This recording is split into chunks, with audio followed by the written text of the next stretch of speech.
Uou, mais uma aula, organela celular, aula de citologia. Galera, muito bem, agora a gente vai entrar no mundo invisível das nossas células vistas ao microscópio eletrônico para a gente desvendar tudo que tem lá dentro. Galera, uma coisa importante, por que eu chamo isso tudo de organela? Quando eu considero eu mesmo um organismo inteiro, complexo, cheio de órgãos para o bom funcionamento, eu vou olhar para a célula e entender que dentro dela também é necessário que existam estruturas que vão garantir o funcionamento correto dessa célula. Eu vou chamar essas estruturas de organelas. Então, organelas celulares, orgânulos celulares, aí a variação que você quiser dar para esse nome. Tá bom? A gente vai falar da grande maioria das organelas hoje, mas não de todas, porque tem duas organelas que são especiais. A mitocôndria e o cloroplasto, que vai ficar para a nossa próxima videoaula sobre organela. A gente começa pelo citoesqueleto, até porque é o que mantém a estrutura da célula. Galera, o que mantém minha casa de pé são as paredes, né? Por que a laje aqui não cai sobre mim? Porque eu tenho aqui pilares e sustentação. No caso da célula, esses pilares de sustentação formam o que nós chamamos de citoesqueleto, que também é o que vai dar a mobilidade para o flagelo das células que são flageladas ou ciliadas. Quando eu coloco aqui o arame de pão, então você imagina um saco de pão, tira o pão, o saco murcha. Agora pega o araminho, vai juntando um araminho no outro, você forma uma estrutura que quando você coloca dentro do saco de pão, essa estrutura vai manter o saco de pão bonitinho de pé, tá? Então mais ou menos essa é a ideia do nosso citoesqueleto. Centríolo, o centríolo ele é formado por proteínas chamadas de tubulina, né? Que é muito similar ao citoesqueleto. O centríolo ele está intimamente relacionado ao processo de divisão celular. Então, quando nós formos dar a aula sobre divisão celular, voltaremos a falar do centríolo de uma maneira um pouco mais interessante. O centríolo, aí observação, ele não é encontrado em célula vegetal, ele é encontrado em célula animal. Função do centríolo, participar do processo de divisão celular, tanto mitose quanto meiose. Ribossomo, galera, o ribossomo ele é, eu diria, a organela mais importante aí de todos os seres vivos, até porque é a única organela presente em todos os tipos celulares. Função de ribossomo, fabricar proteína. Nós teremos uma aula também sobre síntese de proteína, ou seja, como que a célula produz a proteína, como que ela fabrica. Aí a gente vai colocar no pacotão o ribossomo. O que você não pode esquecer, fica a dica, função de ribossomo, síntese de proteína. Pega o cartazinho, escreve lá, ribossomo, síntese de proteína, cola no teto, você já sabe o resto da história, tá bom? Muito bem. Agora, pessoal, a gente vai falar de organelas que nós chamamos de organelas membranosas. Por quê? O que é uma organela membranosa? É uma organela que tem a sua composição bioquímica igual à composição da membrana plasmática, né? Formada por fosfolipídios. Então, uma organela membranosa. Inclusive, a própria ideia da origem dessa organela membranosa é da invaginação da membrana. Ou seja, a membrana foi se dobrando para dentro da célula, dando origem a essas organelas. E uma dessas organelas é o retículo endoplasmático rugoso, ou ergastoplasma, ou retículo endoplasmático granuloso. Por que ele tem esse nome? Porque aderido à sua superfície de membrana estão os ribossomos. Então veja bem, os ribossomos, né, que fazem proteína, estão aderidos ao retículo endoplasmático rugoso e por isso, então, nós dizemos que a função desse retículo é fabricar proteína. Mas olha só que interessante, a proteína fabricada pelo ribossomo isolado é uma proteína que será utilizada pela própria célula. Uma proteína produzida por um ribossomo associado à membrana do retículo é uma proteína que será usada em outro lugar. Então é uma proteína que será exportada. Então tem essa diferença.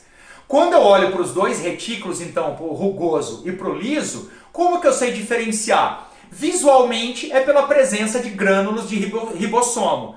Mas se você não conseguir ver esses grânulos, sempre será da seguinte maneira. O retículo endoplasmático rugoso é aquele que está mais próximo do núcleo. É o que está em volta do núcleo. Tem um sentido biológico para isso? Tem.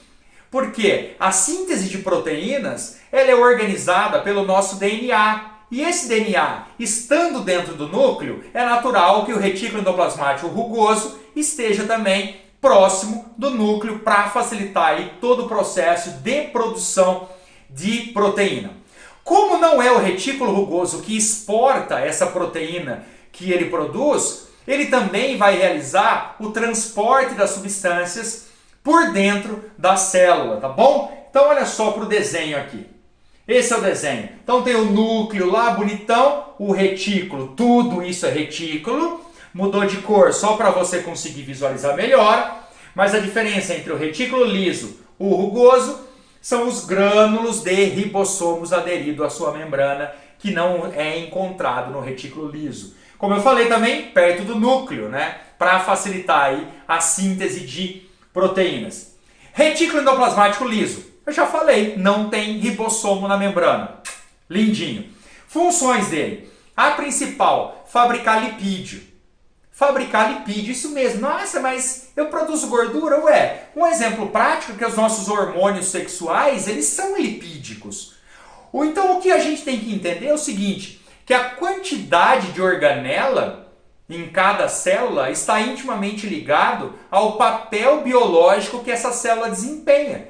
Então tem célula que vai ter mais retículo rugoso, tem célula que vai ter mais retículo liso e assim por diante, tá? O retículo liso também é responsável por metabolizar o álcool que os senhores bebem aí do corote. Ah, Wellington, mas eu sou forte, eu aguento bastante. Aham, eu acredito nisso mesmo, mas, porém, veja bem, por que você suporta bastante isso? Quando você bebe a primeira vez, fica lá bebão, tá? Daí a segunda vez, vai aumentando a quantidade de álcool para você ficar bebão, né? Por que isso? Porque as células do seu fígado começam a aumentar a quantidade de retículo liso que elas têm para metabolizar o álcool. Então, quanto mais retículo, mais rápido o álcool é metabolizado. Ah, Wellington, então isso é bom. Não. Por quê? Porque se eu aumento a quantidade de retículo na célula, eu diminuo o espaço para outras organelas que são vitais. O que vai acontecer, portanto, com a sua célula hepática morrer. Isso mesmo. E você sem fígado, meu camarada, não vive. Olha aqui a mesma imagem, né? E agora a gente vai para o Golgi, complexo de Golgi. Foi por isso que a célula foi ao psicólogo. Ela tinha complexo de Golgi. O silêncio aqui da minha casa representa o silêncio que você fez agora. Tô ligado? É o empacotador da célula, porque aquela proteína que foi produzida no retículo rugoso, uou, chegou no Golgi, o Golgi empacota e uou, o Golgi manda para fora da célula, tá? Outra função do Golgi, muito importante, é o complexo de Golgi quem fabrica os lisossomos, que é uma organela responsável, o Golgi primeiro, lindo, né? Que é uma organela responsável pela digestão celular. Não é a digestão da célula, mas é a digestão celular, de substâncias que a célula precisa digerir. Se for uma célula de defesa nossa, por exemplo, ela vai digerir uma bactéria que porventura esteja dentro do seu organismo. Ela também está relacionada a controle biológico. Por exemplo, quando uma mulher engravida, o útero dela que é pequenininho, o útero cresce. Daí o bebê nasce, o útero continua grande, só que com o tempo esse útero volta ao tamanho original, né? Aí por que ele murchou? Não, as células que faziam parte do útero, elas foram digeridas num fenômeno chamado apoptose, que é um suicídio celular, mas é positivo, né? Nesse exemplo citado. Na autofagia, nós temos, ou autólise, né? Nós temos aqui quando o lisossomo digere algumas organelas celulares, também para controle celular. E na autólise é quando a célula toda é destruída. Aí não é positivo. No exemplo prático, existe uma doença chamada silicose. Pessoal que trabalha com amianto, usava-se muito na construção civil, inalava essa sílica do amianto, né? E essa sílica ela provocava o englobamento da sílica no pulmão, liberação das enzimas lisossômicas e a digestão do próprio pulmão. O camarada morria com falta de ar. Vamos voltar um pouquinho aqui nesse slide para representar uma coisa. Então eu tenho o núcleo, retículo rugoso, produz proteína, encaminha para o complexo de Golgi, que excreta, não balança não, que excreta aí para outras regiões. Belezinha, galera? Então nós temos aqui um lisossomo, portanto, quando cortado ao meio, representam aí todas as enzimas que ele possui.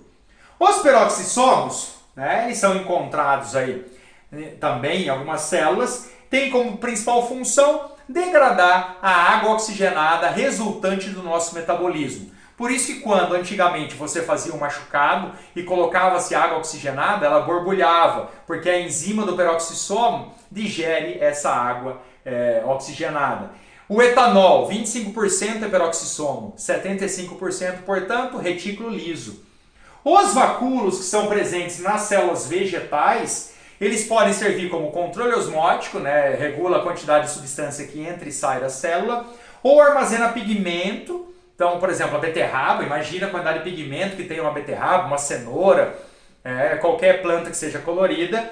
E alguns podem armazenar substância tóxica contra a herbivoria. Ou seja, imagina uma larva, uma lagarta que vai comer a folha, acaba atingindo essa substância tóxica e por isso ela morre. Ó, o vacúolozão grandão dentro da célula vegetal. E como eu havia dito no começo da aula, duas organelas que são especiais, que são os plastos, especificamente o cloroplasto e as mitocôndrias, nós veremos numa próxima videoaula. Beijo, fiquem em paz, se cuidem, lave a mão, tome banho.